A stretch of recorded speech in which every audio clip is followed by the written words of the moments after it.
የቤተ ክርስቲያን ሰላም ይናፍቀኝ። ከኔ ጀምሮ ሁላችንም ከእግዚአብሔር ጋር መታረቅ አለብን። ከእግዚአብሔር ጋር መታረቅ፣ ከነፍሳችን ጋር መታረቅ፣ ከወንድማችን ጋር መታረቅ አለብን። ክርስቶስ የጸሎት ሐሙስ ዕለት ምን ትቸላችሁ ሄዳለሁ ነው ያለው? የአባቴን ሰላም ነው ያለው። ሊሞትብን ነው መምህራችን ሲሉት ምንድን ነው ያላቸው? ሰላም ያድግ ለክሙ። አባት ለልጁ ሲሞት ሀብት ጥሎ ይሄዳል። ክርስቶስ ለሐዋርያት ጥሎላቸው ሄደው ሰላሙን ነው። ያንን ሰጥቷቸው ወደ ያንን ቤተክርስቲያን መቼ ነው የምታገኘው? ያ ሰላም በሲኖዶስ እንዲኖር፣ ያ ሰላም በካህናት ጉባኤ እንዲኖር ያስፈልጋል። ይሄ ሰላም በቅዱስ ሲኖዶስ፣ በማህበረ ካህናት፣ በቤተ መቅደስ ሲኖር ምዕመናን በሰላም ውለው ያድራል። የእኛ መበላላት ግን ህዝቡን ሲያበላለው ይውላል። እኛ ውስጣችን ከእግዚአብሔር ጋር መታረቅ አለበት። ሁከተኛ ሰው አንድ ሁከተኛ ወይፈን ካለ በረቱ በሙሉ ሲበጠበጥ ያድራል። እኛ ሁከተኛ ሆነን የክርስቶስን በረት እየበጠበጥናት ነው። የክርስቶስ በረት ደግሞ ቤተክርስቲያን ነው። ካቃተን ደግሞ እንደው ቁጭ ብንልና እንደው ወይ በቃ ወይ ምዕመናን ዝም ብለው ባለቀሱ እንዴ ነውር አይደለም? ቄስ በዱላ እየተገለገለ ነውር፣ ዲያቆን በዱላ እየተገለገለ ነውር። ኧረ እንደው በመምህር አምላክ ነውር ነው በጣም። እንዴ የይቅርታ ደም እያፈሰሳችሁ ደም ታፈሳላችሁ እንዴ? የምናፈሰው ደም እኮ የይቅርታ ደም።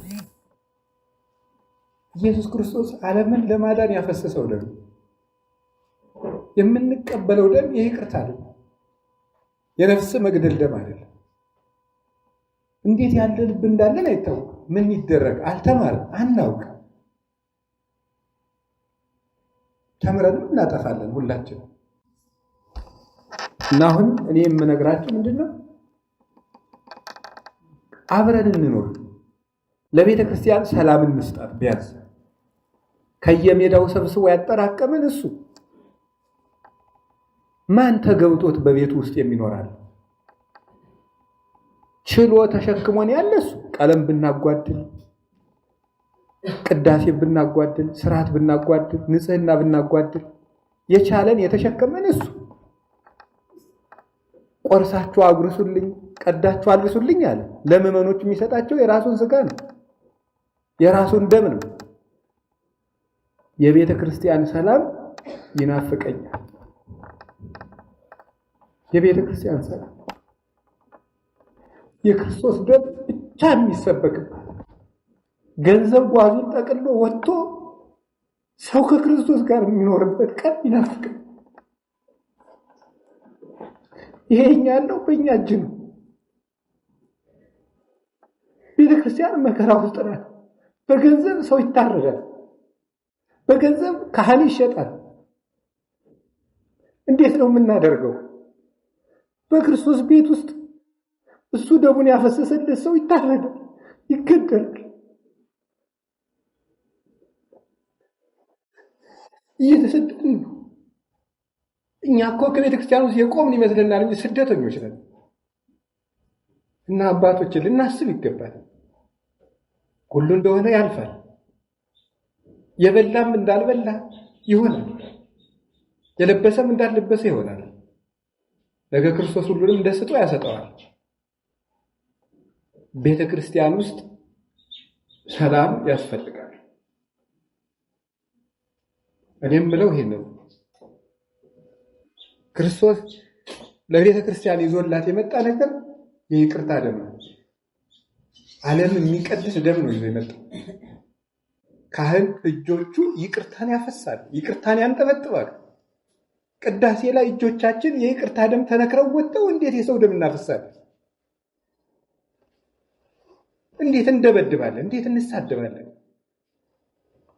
እና አሁን ተመልሰን ይሄን ማሰብ አለብን። እውነቴን ነው። እዚህ ያለነው ካህናት እንኳን ሄደን መታረቅ አለብን። ካልሆነ ግን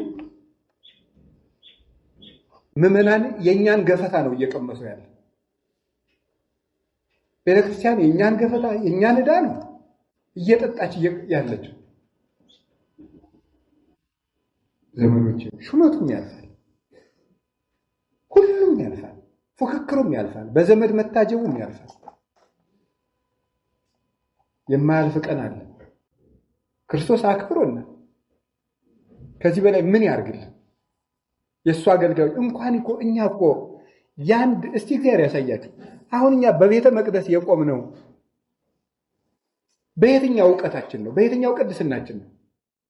እንኳንስ በክርስቶስ በሰማይ ዙፋን ፊት ለመቆም ይቅርና ያንድ ወረዳ አስተዳዳሪ ጠጅ አሳላፊ ለመሆን የሚያበቃ ዕውቀት አለን እንዴ? ምን ዕውቀት አለን? አሁን እግዚአብሔር በቸርነቱ ነው እንጂ። እና ዕዳ የተሸፈነለት ሰው እጅ ነስቶ ይኖራል እንጂ ይጠግባል እንዴ? እኛ እኮ ዕዳችን ተሰርዞልን የምንኖር ሰዎች ነን። በቸርነቱ ያጠራቅማል። እና አባቶች እኔ የምነግራችሁ ምንድነው? ሌላው ይቅርብን። የአባቶቻችን ነገር እንኳን እግዚአብሔር ያሳድገን። ግን ቢያንስ ግን እንታረቅ። ቢያንስ በይቅርታ እንኖር። ቢያንስ ዘረኝነቱን እንተው። የቋንቋው፣ የክልል፣ የዞን፣ የወረዳ፣ የቀበሌ፣ የመንደር ዘረኝነት ጀምረናል። የመንደር ዘረኝነት፣ የጎጥ አሁን እንዲህ ብለን ነው እንግዲህ ታዲያ መንግስተ ሰማያት ወንጌል እንዴት ነው እንዴት ወንጌላዊ ሆነናል ሞተናል። እና ቢያንስ ዘረኝነት ይልቀቀን፣ መንደረኛነት ይልቀቀን። መንደረኛ ትቆጥራል ክርስቶስ። እስቲ እግዚአብሔር ያሳያችሁ። አሁን አንዱን ሰውዬ ግራ እጁን ቆርጠ፣ ቀኝ እጁን ቆርጠ፣ አይኑን አውጥተ፣ ጆሮውን ቆርጠ ለየብቻ አስቀምጠ ሰውየውን እወድሃለሁ ትላለህ? የክርስቶስን ቤተክርስቲያን እየከፋፈሉ ክርስቶስን እወድሃለሁ ማለት አይቻልም። ስለዚህ እግዚአብሔር ቤተሰቦች ምዕመናን በእኛ ምክንያት ናቸው የቄስ ገሌ ደጋፊና የቄስ ገሌ ደጋፊ ሆኖ መከራ የሚያዩ። የአንዱ ቄስ አጃቢ ያለው፣ የራሱ ቄስ አጃቢ ያለው፣ ያም ወገኑን ወይ እኛ አለቃ ለመሆን እኛ ሰበካ ጉባኤ ጸሐፊ ለመሆን የክርስቶስ አካል ይከፈል እንዴ? አይምሯችንን በሙሉ ማሰብ አለበት።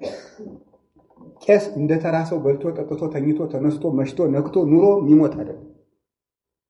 ቄስ ለክርስቶስ ታሪክ የሚጨነቅ ለክርስቶስ ክብር የሚኖር ነው። በተቻለን መጠን የተናገርኩም የወቀስኩም እኔኑ ራሴ ነው።